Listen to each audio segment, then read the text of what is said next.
श्री राधे राधे दोस्तों, कैसे हैं आप लोग।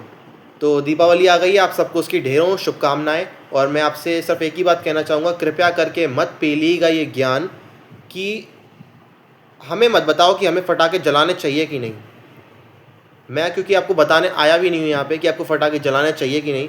उतने समझदार आप खुद हैं, नुकसान फ़ायदे सब आप जानते हैं बहुत अच्छे से। लेकिन मैं आपको कुछ बात बताना चाहता हूँ। ये रील जो है 2-3 पार्ट्स में हो सकती है, तो प्लीज़ ये पूरी देखना क्योंकि ज़रूरी है।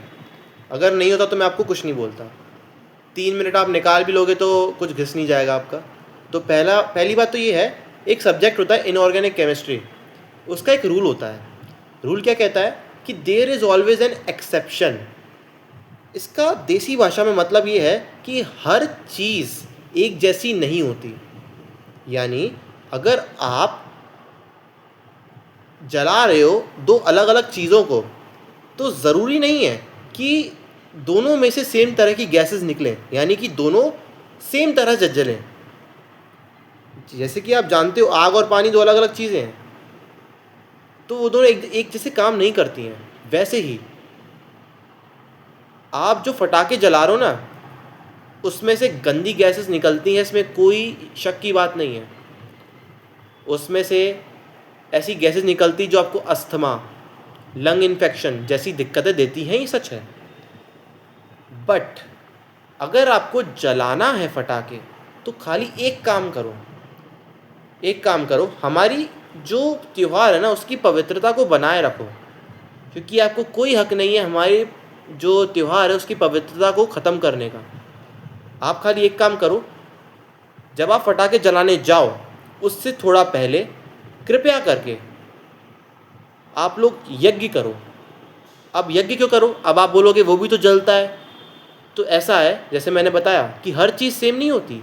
जो चीज़ें यज्ञ में पड़ती हैं उनका एक ऐसा जो प्रभाव होता है, मैं क्या बताऊं, हाँ प्रभाव सही है। उनका एक ऐसा प्रभाव होता है हमारे जो आसपास का इन्वायरमेंट होता है कि वो अच्छी गैसेज निकालता है, जो हमारे शरीर के लिए अच्छी हैं, जो इन्वायरमेंट के लिए अच्छी हैं। तो मुझे लगता है बिफोर बर्निंग फायर क्रैकर्स आपको यज्ञ ज़रूर करना चाहिए, जिससे हमारा जो नेचर है, जो हमारी प्रकृति है, जो हमारा कुदरत है, उसको नुकसान ना पहुँचे। और अगर नुकसान पहुँचता है तो हम लोग देखते हैं जितनी भी आपदाएं आती हैं दुनिया में, लैंडस्लाइड्स और जंगल के जंगल जलना और न जाने कितनी आपदाएं आती हैं, वो आती रहेंगी। क्योंकि आप प्रकृति को नाराज़ कर रहे हो, आप प्रकृति को नुकसान पहुंचा रहे हो, वो आती रहेंगी यार। तो हमारे जो त्यौहार है ना, वो प्रकृति को बचाने के लिए बने हैं, हम प्रकृति को खुश करने के लिए बने, उसको नाराज़ करने के लिए नहीं बने हैं। अगर आपको नाराज़ ही करना है ना तो करते रहो, फिर रोते मत बैठना कि इतना सब कुछ हमारा बर्बाद हो गया, बाढ़ आई, बाढ़ लेके चली गई चीज़ों को। ये रोना गाना मत करना, क्योंकि आप ही नाराज़ कर रहे हो और आप ही के ऊपर फिर दिक्कतें भी आएंगी। ये बात सच है। तो सबको फिर से दिवाली की हार्दिक शुभकामनाएं। बस फटाके जलाने से पहले एक हवन ज़रूर करना प्लीज़। आप सभी को शुभ दीपावली।